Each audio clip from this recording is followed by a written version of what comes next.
ఈరోజు మనం సమగ్ర జీవన సూత్రాల్లో భాగంగా అగ్నిహోత్ర గురించి తెలుసుకుందాం. అగ్నిహోత్ర ఇది అద్భుతమైన విధానము. కొంతమంది తెలిసిండొచ్చు ఇక్కడ అగ్నిహోత్ర అంటే ఏంటి అనేది. సో అగ్నిహోత్ర, అగ్ని అంటే మీకు అందరికి తెలిసింది, అగ్ని శక్తి అది. హోత్ర అంటే దాంతో చేసేటువంటి విధానం, ప్రాసెస్. ఓకే. సో చూడండి, ఈ అగ్నిహోత్ర అనేది అద్భుతమైన విషయం. మనం దీని గురించి తెలుసుకోవాలి. ఎందుకు తెలుసుకోవాలని కూడా చెప్తారు. సో మన ఋషులు మునులు దీన్ని కనిపెట్టారు. చెప్పాలంటే దీన్ని కనిపెట్టి అద్భుతంగా మన ఈ దేశంలో, భారతదేశంలో ఈ విధానాన్ని మనకు ఇచ్చారు. దీనివల్ల ఏంటంటే ప్రధానంగా ఏం జరుగుతుందంటే మన యొక్క చుట్టూ ఉన్న వాతావరణము పూర్తిగా క్లీన్ అవుతుంది, శుద్ధి అవుతుంది. మన చుట్టూ ఉన్న వాతావరణం శుద్ధి అవుతుంది. అది గుర్తుపెట్టుకోండి. అది ఇంకోటి, చుట్టూ ఉన్న వాతావరణం అంటే మన ఇల్లు కావచ్చు, మన చుట్టూ కావచ్చు, ఎక్కడైనా కానీ వాతావరణం శుద్ధి కాబడుతుంది ఈ అగ్నిహోత్ర ద్వారా. అది అర్థం చేసుకోవాలి. తర్వాత ఇది ఎలాంటిదంటే వేదిక్ సైన్స్ నుంచి వచ్చింది, మన వేదాల నుంచి, ఆ సమయం నుంచే ఉంది ఇది. చెప్పాలంటే ఆయుర్వేదంలో కూడా దీని గురించి అద్భుతంగా రాశారు, ఖచ్చితంగా. సో ఇది ఏం చేస్తుందంటే దీని నుంచి శక్తి ఎలా విడుదలవుతుందంటే ఆ అగ్నిహోత్ర చేస్తున్నటువంటి ప్రదేశము, దాని చుట్టూ ఒక రకంగా చెప్పాలంటే ఒక అయస్కాంత క్షేత్రం లాగా, ఒక మ్యాగ్నెటిక్ ఫీల్డ్ చుట్టూ ప్రొడ్యూస్ అయ్యి ఒక రకంగా ఈ పాజిటివ్ ఎనర్జీ అంటాం, అంటే ధనాత్మక శక్తి ఎక్కువగా ఉత్పత్తి అయ్యి చుట్టూ ఏదైనా కానీ ఒక ఒక రుణాత్మక శక్తి, నెగిటివ్ ఎనర్జీ ఉంటే మొత్తాన్ని తుడిచేస్తుంది ఇది. అంత అద్భుత మహత్వం దీనికి ఉందన్నమాట. దానికోసం దీన్ని ప్రతి ఒక్కరు వాడాలి. ఇంకోటి ఏం చేస్తుందంటే ఈ అగ్నిహోత్ర చేయడం వల్ల ఏమవుతుందంటే ఖచ్చితంగా మన ఈ యొక్క ఈ అంటే వాతావరణంలోకి ఎంత ఆక్సిజన్ విడుదలవుతుందంటే ఆశ్చర్యం. అంటే అంత ఆక్సిజన్ విడుదలవుతుంది. మామూలుగా లెక్క అంటే గణాంకాలు చెప్తాయి. ఒక్కసారి అగ్నిహోత్ర చేస్తే నేరుగా మన వాతావరణంలోకి 1 టన్ను ఆక్సిజన్ పంపించచ్చు అని చెప్తారు. ఒక్కసారి ఒక చిన్న అగ్నిహోత్ర, అది చేసే విధానము, దానికి కావాల్సిన పరికరాలన్నీ చూపిస్తాను మీకు ఒక్కొక్కటి. ఈరోజు ఇది ఒక వర్క్షాప్ లాగా. ఇది మీకు అందరికి కూడా ఖచ్చితంగా ఇది ఈ రోజు విన్న తర్వాత మీరు రేపు పొద్దునుంచి స్టార్ట్ చేసేంత ఆ జ్ఞానం మీకు దొరుకుతుంది ఖచ్చితంగా. కాబట్టి మీరు ఫాలో కండి. సో దీన్ని ఒక్కసారి మనం అంటే ఇంకా చెప్పాలంటే ఇది వేరే దేశాల్లో, ఆస్ట్రేలియా తీసుకోండి, ఆస్ట్రేలియా వంటి దేశాల్లో దీన్ని ఎక్కువగా ఫాలో అవుతున్నారు. ఇది వెళ్ళింది మన ఇండియా నుంచే. అయితే వాళ్ళు ఎంత అద్భుతంగా దీన్ని అలవాటు చేసుకున్నారంటే నిత్య జీవితంలో ఎప్పుడు వాళ్ళు దాన్ని ఏమంటారంటే హోమా అంటారు, దాన్ని హోమా అని వాళ్ళు పిలుస్తారు. ఆ హోమా అనే దాన్ని రెగ్యులర్గా చేస్తూ ఉంటారు. హోమా ఫార్మింగ్ కూడా చేస్తారు. అంటే వ్యవసాయంలో కూడా ఈ యొక్క అగ్నిహోత్ర ఉపయోగించి దాన్ని హోమా ఫార్మింగ్ అంటాం. ఓకే, ఇది కూడా అద్భుతంగా చేస్తున్నారు. దాని నుంచి ఎలా చేయొచ్చు అని కూడా నేను చెప్తాను దీంట్లో. మన యొక్క ఈరోజు సబ్జెక్టు అది కూడా తెలుసుకుంటాం. సరే, ఈ అగ్నిహోత్ర చేయాలంటే ఏమేమి ఉండాలి చూడండి. ఒకటి, ఇలాంటి చూడండి, ఇలాంటిది ఒక అగ్నిహోత్ర కుండ అంట. అంటే ఇది ఒక కుండిలాగా, దీన్ని మనము హవన్ కుండ అంటాం దీన్ని. ఓకే, ఒక చిన్న రాగి పాత్ర అనుకోండి. ఓకే, ఇది ఉంటుంది. ఇది ఎట్లా అంటే ఇన్వర్టెడ్ పిరమిడ్. పిరమిడ్ను అంటే పిరమిడ్ తీస్తే రివర్స్ చేస్తే ఎలా ఉంటుంది, అలా ఉంటుంది ఇది. ఓకే, ఇన్వర్టెడ్ పిరమిడ్ లా ఉంటుంది. సో దాంట్లో ఏమేమి ఉంటాయంటే చూడండి, ఒక చిన్న ఇది ఉంటుంది. దీంట్లో మామూలుగా బీజాలు అంటే రైసు, మామూలుగా మనం ఆహుతి ఇస్తాం కదా. సో అంటే సమర్పిస్తాం కదా మనం అగ్నికి సమర్పించేటప్పుడు అంటే మన యొక్క రైస్ బీజాలు వేసుకుంటాం. రైస్ ఆ, అవి ఉంటాయి కదా, ఇత్తనాలు. అవి దీంట్లో ఇది వేసుకొని దీంట్లో కొద్దిగా నెయ్యి వేసి కలిపి పెట్టుకుంటాం. ఇది ఒకటి ఉంటుంది. తర్వాత ఈ పోర్క్ ఉంటుంది. అంటే ఈ పిడకలు, మనకు పిడకలు వచ్చేసి వెలుగుతున్నప్పుడు, మంట వెలుగుతున్నప్పుడు కొద్దిగా అడ్జస్ట్ చేసుకోవాలంటే ఇది కావాలి. తర్వాత నెయ్యి కొద్దిగా ఆఫర్ చేస్తూ ఉంటాం. నెయ్యి ఆఫర్ చేయడానికి ఇది ఒకటి ఉంటుంది, చిన్నది. ఈ విధంగా ఈ కొన్ని ఐటమ్స్ అన్ని ఉంటాయి. దీంతో పాటు ఇంకొన్ని మనం పెట్టుకోవాల్సింది ఏంటంటే ఖచ్చితంగా ఆ ఈ యొక్క పిడకలు, అంటే మన ఆవు పిడకలు కంపల్సరీ కావాలి. తర్వాత ఈ రైస్ వచ్చేసి అన్బ్రోకెన్ రైస్ అంటాం. అంటే విరిగిపోకూడదు రైసు. సో స్ట్రైట్గా అన్బ్రోకెన్ రైస్ పెట్టుకోవాలి. తర్వాత ఈ పిడకలు పెట్టుకోవాలి, ఎండిన పిడకలు ఖచ్చితంగా ఉండాలి. దాంతోపాటు మనకు ఖచ్చితంగా ఆ, నాటి నాటి ఆవు యొక్క నెయ్యి, నాటి ఆవు నెయ్యి కంపల్సరీ కావాలి, అది కూడా ఇంపార్టెంట్. ఓకే, ఇవి పెట్టుకొని తర్వాత కావాలంటే ఒకటి కర్పూరం, అంటే వెలిగించుకోండి, మంట వెలిగించుకొని కర్పూరం కావాలని పెట్టుకోండి. ఒక అగ్గిపెట్టె, ఇంత ఉంటే చాలు. అగ్గిపెట్టె బదులు అంటే కొవ్వొత్తి కాకుండా ఒక ల్యాంప్ వెలిగించుకోండి, ఇంకా మంచిది. కొవ్వొత్తి కంటే ఒక చిన్న దీపం, దాన్ని కూడా నెయ్యితో పోసి దీపాన్ని వెలిగించుకొని పక్కన పెట్టుకొని దాని ద్వారా ఈ యొక్క ఈ యొక్క మన యొక్క ఈ అగ్నిని వెలిగించడానికి ఈ యొక్క దీంట్లో అగ్నిహోత్రలో ఆ కుండలో దాన్ని ఆ పాత్రలో వెలిగించడానికి దీన్ని ఉపయోగించుకుంటే బాగుంటుంది. ఆ చిన్న ల్యాంప్, ఓకే, అది పక్కన పెట్టుకోవచ్చు. ఇలా పెట్టుకొని ఇదంతా కిట్ లాగా ఇది. ఇప్పుడు మీకు చూపించింది ఒక కిట్ ఇది, ఈ అగ్నిహోత్ర కిట్. సో ఈ అగ్నిహోత్ర కిట్ అనేది ఆ, మామూలుగా దొరుకుతుంది. అయితే మన మాదార్ ఫౌండేషన్ ఎవరైనా కావాలన్నప్పుడు మనం దీన్ని ఇస్తూ ఉంటాం, మన దగ్గర పెట్టుకుంటాము. ఎవరికైనా కావాలంటే చేసుకునే ఆసక్తి ఉన్నప్పుడు ఖచ్చితంగా దీన్ని మనం ఇస్తాం. ఓకే, ఇది అద్భుతమైన విషయం. ఇది ప్రొసీజర్ ఎలా ఉంటుందంటే, దీన్ని చేసే విధానం ఎలా ఉంటుందో చెప్తాను నేను. ఇప్పుడు మీకు ఇది ఉంది కదా, ఈ యొక్క పాత్రలో ఏం చేస్తామంటే మొదటగా ఆ ఈ పిడకలు, అంటే ఎండిన పిడకలు, దాన్ని ఒక్క పిడకను రెండు పార్ట్స్గా చేసి ఒకటి ఒకటి అడ్డంగా ఒకటి నిలువుగా దాని మీద ఒకటి పెట్టాలి, క్రాస్గా పెట్టాలి. అట్లే పేర్చుకుంటూ వెళ్ళాలి. పేర్చుకుంటూ వెళ్ళేసి దీంట్లో ఇలా పెట్టాక ఒక ఆల్మోస్ట్ ఒక ఫుల్గా వచ్చేస్తుంది. తర్వాత ఒక పిడక తీసుకొని దాన్ని నెయ్యిలో అద్ది పక్కనే నెయ్యి పెట్టుకుంటాం. నెయ్యి నెయ్యి ఇంకోటి చిన్న దొరుకుతుంది, ఇలాంటిది ఒక చిన్నది ఒకటి ఉంటుంది, అది ఇక్కడ లేదు ప్రస్తుతానికి. అది కూడా ఒక చిన్న ఆ, గిన్నె ఉంటుంది, అది కూడా ఇస్తారు, దీంతో పాటు ఇస్తారు. సో ఆ నెయ్యి దాంట్లో వేసుకొని ఆ నెయ్యిలో ఈ పిడక ఒకటి అద్దాలి. అద్దేసి పక్కనే ల్యాంప్ వెలుగుతూ ఉంటుంది కదా, చిన్న దీపం, దీపానికి అంటించి దీంట్లో అంటిస్తాం, దీంట్లో పెట్టేస్తాం. పెట్టేసి దాని ఇంకా బాగా పెరగాలంటే ఒక కర్పూరం వేసేస్తాం. కర్పూరం వేసి అది ఇంకా అక్కడ చిన్నగా ఒక మంట స్టార్ట్ అవుతుంది, అగ్ని స్టార్ట్ అవుతుంది. సో దానికి కొద్ది కొద్ది ఈ చిన్న దీంతో నెయ్యి వేస్తూ పోతాం, నెయ్యి ఆఫర్ చేస్తూ పోతాం. అది అలా పెరుగుతూ వస్తుంది, ఇంకా మంట పెరుగుతూ వస్తుంది కదా. సో అలాగా ఈ పద్ధతిలో మనం చేస్తూ పోవాలన్నమాట. సో దీన్ని ఇంకోటి ఏంటంటే చేసే చేసే సమయం కూడా ఉంది దీనికి. అంటే మనం ఏం చేయాలంటే పొద్దున్నే సూర్యోదయం సూర్యాస్తమం, సూర్యోదయం కంటే ముందు ఒక 10 నిమిషాల ముందు స్టార్ట్ చేసుకొని కరెక్ట్ సూర్యోదయం అవుతున్న టైం, ఆ సూర్యోదయం అయ్యే టైం ఎక్కడికి తెలుస్తుంది మనకి? ఒక యాప్ ఉందన్నమాట, దీనికి ఒక యాప్ దొరుకుతుంది మీకు. అది ఆ యాప్ అనేది మీకు పంపిస్తాను లింక్. అది డౌన్లోడ్ చేసుకుంటే మీ లొకేషన్ పెడితే, మీ ఊరు లొకేషన్ పెడితే ఆ మీ ఊర్లో ఏ సమయంలో సూర్యోదయం అవుతుంది, ఏ సమయంలో సూర్య అస్తం అవుతుంది చెప్తుంది. అయితే ఇది చేయాల్సింది సూర్యోదయం ఒకసారి, సూర్యాస్తం ఒకసారి, 2 సార్లు చేసుకోవచ్చు. లేదా మాకు సమయం లేదంటే సాయంత్రం అయినా చేయండి, పొద్దున అయినా చేయండి, మీ ఇష్టం.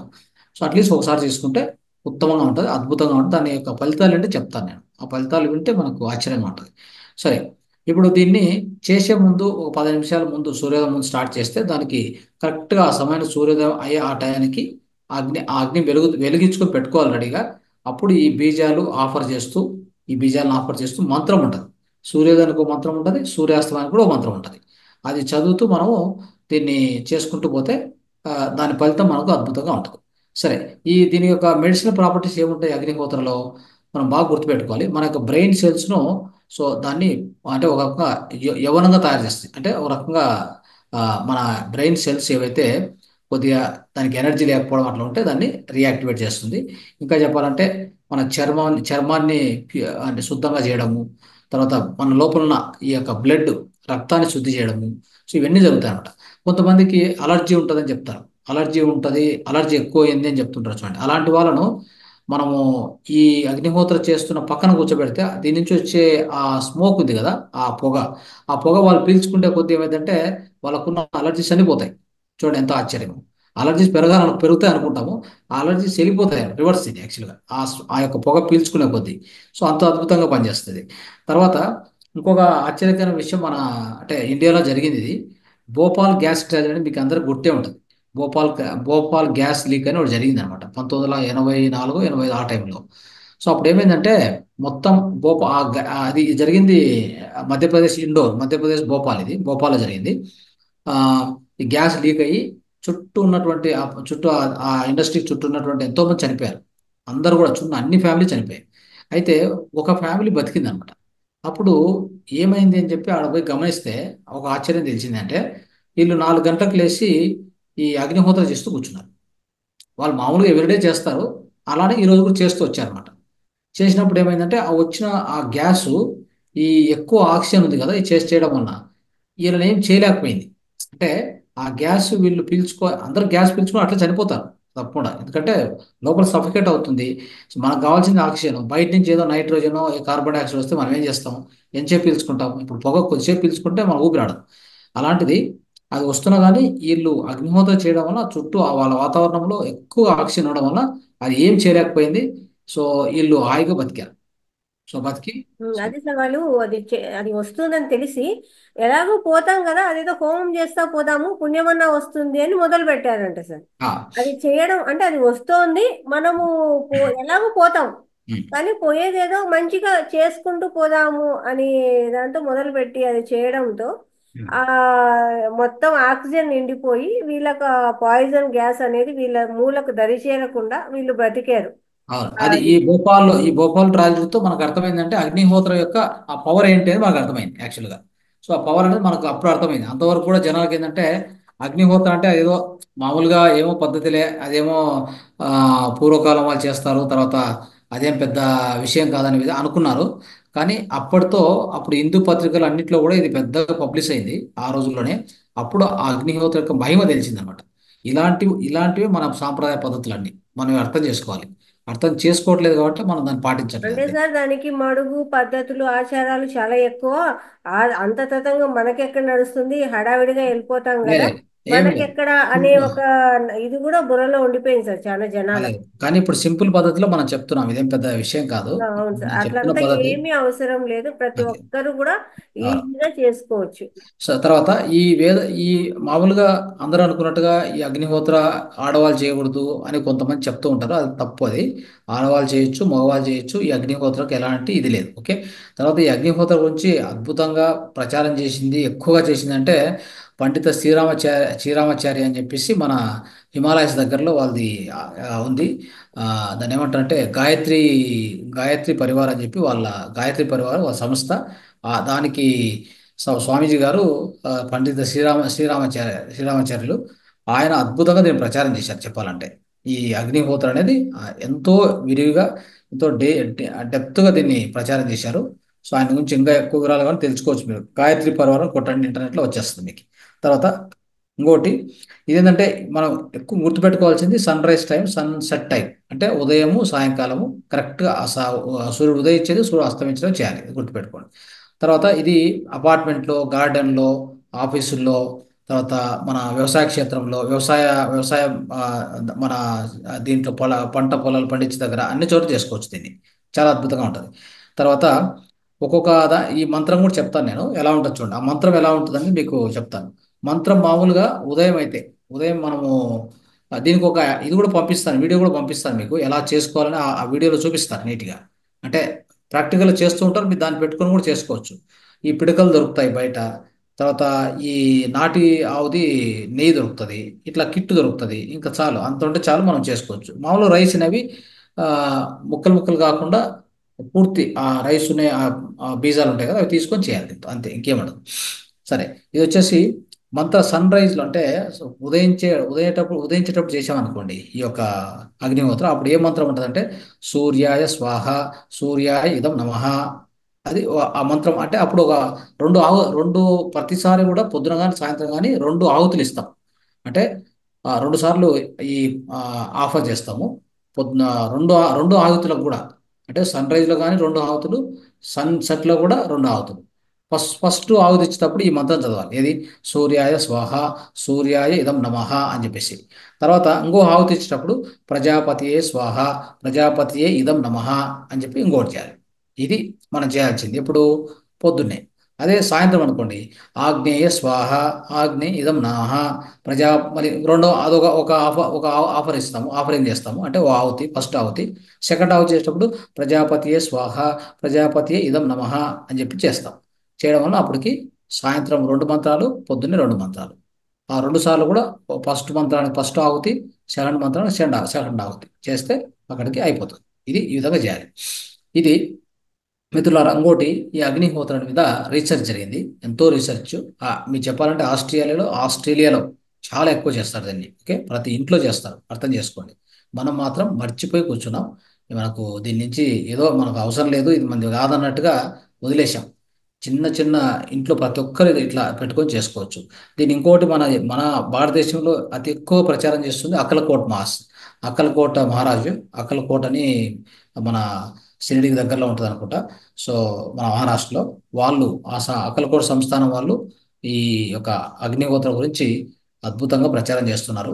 వాళ్ళతో కూడా మనం కన్నడలో ఒక సెషన్ చేపించాం, తెలుగులో కూడా నెక్స్ట్ ఫ్యూచర్లో ఒక సెషన్ చేపించాం, ప్రయత్నం చేస్తాం. అంటే లైవ్ చేసి చూపిస్తారు, లైవ్గా చాలా అద్భుతంగా ఉంటుంది. సరే, వీళ్ళు వీళ్ళు చేసిన రీసెర్చ్ ఏం తెలిసిందంటే, మొత్తం మన చుట్టూ ఉన్న వాతావరణాన్ని ప్యూరిఫై చేసేది కాకుండా, పరిశుద్ధం చేసేది కాకుండా, అత్యధిక ఆక్సిజన్ పంపించేది కాకుండా, పొల్యూషన్ ఏమన్నా తీసేసేది కాకుండా, ఏమైనా poisonous gases like Bhopal gas లేకుంటే దాన్ని కూడా తొలగించేస్తుంది. బాగా గుర్తుపెట్టుకోండి. తర్వాత మన ఆ, మన ఇంట్లో ఏదైనా ఈ పాయిజనస్ చిన్న చిన్న కీటకాలు, ఆ, క్రిములు ఏమైనా అంటే విషకర ఉంటే కనుక అవి కూడా లోపలికి రావు. మస్కిటోస్ కూడా ఎంటర్ కావు. ఈ మనం అగ్నిహోత్ర చేస్తూ పోతే ప్రతిరోజు మన ఇంట్లోకి ఆ, దోమలు కూడా వచ్చేదానికి అవకాశం ఉండదు. అట్లా ఉంటుంది అనమాట. సో ఇది. తర్వాత పంటల్ని ఖచ్చితంగా ఈ కీటకాల నుంచి, వాటన్నిటి నుంచి రక్షిస్తుంది. ఆ పంట క్షేత్రంలో గిన చేస్తే ఈ అగ్నిహోత్ర అంత అద్భుతమైన ఫలితం ఉంటుంది, గుర్తుపెట్టుకోండి. సో ఎలాంటి ఆ కీటకాలు వచ్చి దీని మీద దాడి చేసేది పంట మీద అట్లాంటివన్నీ తగ్గిపోతాయి. ఓకే, అది కూడా గుర్తుపెట్టుకోండి. సో మెయిన్గా ఇది చేసిన తర్వాత బూడిద వస్తుంది చూడండి, బూడిద. ఆ అంటే ఇది చేసిన తర్వాత అగ్నిహోత్ర అంతా చేసినాక బూడిద వస్తుంది, యాష్ అంటాం. ఈ బూడిద ఎంత పవర్ఫుల్ అంటే దీన్ని ఉపయోగించుకొని ఎన్నో చేయొచ్చు. ఒక చిటికెడు తీసుకొని మామూలు నీటిలో వేస్తే నీళ్లు ఆల్కలైన్ వాటర్ అయిపోతాయి. ఇది టెస్ట్ చేశాం మేము, టెస్ట్ చేసి చూసాం కూడా. అంత అద్భుతమైన టేస్ట్ వస్తుంది నీళ్ళకి, ఒకటోది. రెండోది, అదే బూడిద తీసుకొని నీళ్ళలో కలిపి మన పంట పొలాల్లో చెట్లకి మనం ప్రవహింపజేస్తే కనుక అది అద్భుతమైన ఎరువుగా తయారవుతుంది. అద్భుతమైన ఎరువు. దాన్నే నీళ్ళలో కలిపి మన పిచికారి చేస్తే ఏమైనా కీటకాలు వాటి నుంచి తెగులు గిగులు వస్తే పంటలకి అవి కూడా తొలగిపోతాయి. చూడండి ఎలా ఉందో. ఇదే కాకుండా ఈ యొక్క బూత్ తీసుకొని కొంత మనము కోకోనట్ ఆయిల్తో కలిపి ఏదైనా గాయాలు అయినాయి అనుకోండి, గాయాలు పుండ్లు అయితే వాటికి రాసుకుంటే అవన్నీ వెళ్ళిపోతాయి. తర్వాత ఏదైనా జ్వరం వచ్చింది అనుకోండి, అప్పట్లో మన షిరిడి సాయి గారు చేసేవాళ్ళు. షిరిడి సాయిబాబా గారు ఆ, మన యోగి, ఆయన ఏం చేసేవాళ్ళంటే ఆ, ఈ బూదె చిన్న చిన్న పొట్లాలాగా ఇచ్చి దీన్ని నీళ్ళు వేసుకొని తాగుకోవాలని చెప్పేవాడు. యాక్చువల్గా ఆయన మహిమ ఆయన ఉంటుంది, కానీ దీని మహిమ కూడా అలాగే ఉందన్నమాట.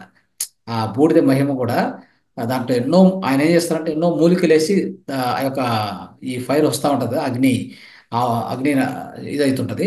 దానివల్ల మూలికలు దాంట్లో ఆ, వెళ్ళిపోతాయి. తర్వాత నెయ్యి ఇవన్నీ కలిసేసరికి ఆ బూడిద వచ్చింది కదా, అది ఎంతో దాని లోపల ఔషధ గుణాలు ఎక్కువ ఉంటాయి అన్నమాట. దాన్ని ఎప్పుడైనా అంతే, ఇప్పుడు కూడా ఇది ఉందనుకోండి, చేస్తున్నాము దీనికి ఏం చేయాలంటే, ఎవరికైనా జ్వరం వచ్చింది పిల్లలకి ఇంట్లో, ఒక గ్లాస్ నీటిలో ఒక చిటికెడు వేసి తాగిస్తే కనుక ఆ జ్వరం కూడా తగ్గుతుంది. ఇంత అద్భుత ఫలితాలు ఉంటాయన్నమాట. వీటి నుంచి ఒకటి కాదు, ఎన్నో లాభాలు ఉన్నాయి ఇంకా. సో కాబట్టి, సో ఈ విధంగా ఉంది. ఇది అగ్నిహోత్రం గురించి మనం పూర్తిగా తెలుసుకోగలిగాం. సో దయచేసి మీరు అందరూ కూడా పాటిస్తారు, దీని గురించి తెలుసుకొని దీని యొక్క లాభాలు పొందుతారని చెప్పేసి ఆశిస్తూ ఈ యొక్క అగ్నిహోత్ర అనే విషయాన్ని ఇప్పుడు మనము క్లోజ్ చేస్తున్నాం మిత్రులారా. ఇది